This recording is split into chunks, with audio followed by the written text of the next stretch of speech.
नमस्कार द्राक्ष बाजार बंधूंनो, मी विजय कुमार तासगाव, यश ॲग्रो लॅब.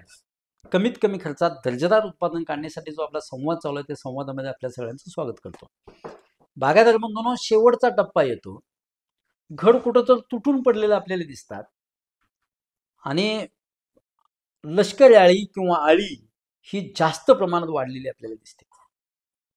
आणि शेवटच्या टप्प्यात मोठी इन्सेक्टिसाइड मारायचं म्हणलं तरी सुद्धा ते परवडत नाही आणि त्याचा रेसिड्यू सुद्धा राहण्याचा मोठा धोका असतो. त्याचे परिणाम पुन्हा आपल्या मानवी शरीरावर सुद्धा होण्याची शक्यता असते. ह्यासाठी शेवटच्या टप्प्यात जर आपण ह्याला जैविक कंट्रोल केलं तर आळी बी कंट्रोल होते, पैसा बी चांगला वाचतो आणि शरीराचं सुद्धा नुकसान होत नाही, दर्जाही चांगला राहतो. ह्यासाठी बॅसिलस थोराजिनन्स म्हणून एक स्पेसीज आहे, जैविक कीटकनाशक आहे. ते फवारलं 1 लिटर पाण्याला 5 ml एकाच ओळीतनं आलटून पालटून फवारणी घेतली तर चांगलं कंट्रोल मिळतं.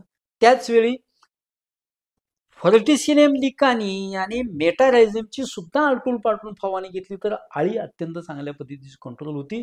त्याचवेळी मिलीबग, थ्रिप्स, तुडतुडा सुद्धा आपल्याला ह्या काळातला जो नवीन पानावर शेंड्यावर वाढत असतो तो सुद्धा चांगला कंट्रोल मिळतो. बागायतदार बंधूंनो, कमीत कमी खर्चात दर्जेदार उत्पादन काढण्यासाठी जो आपला संवाद चालू आहे, त्या संवादात जैविक कीटकनाशकांचा व जैविक बुरशीनाशकांचा जो वापर आपण हल्ली वाढवतोय त्यानं अत्यंत चांगला पैसाही वाचतो आणि बागाही अत्यंत चांगल्या दर्जाचे येतात. ह्यासाठी जास्तीत जास्त चॅनल शेअर करा, सबस्क्राईब करा, आवडला तर नक्की लाईक करा, कमेंट जरूर करा. अजून आपल्याला काय बोलता येईल ह्यावर.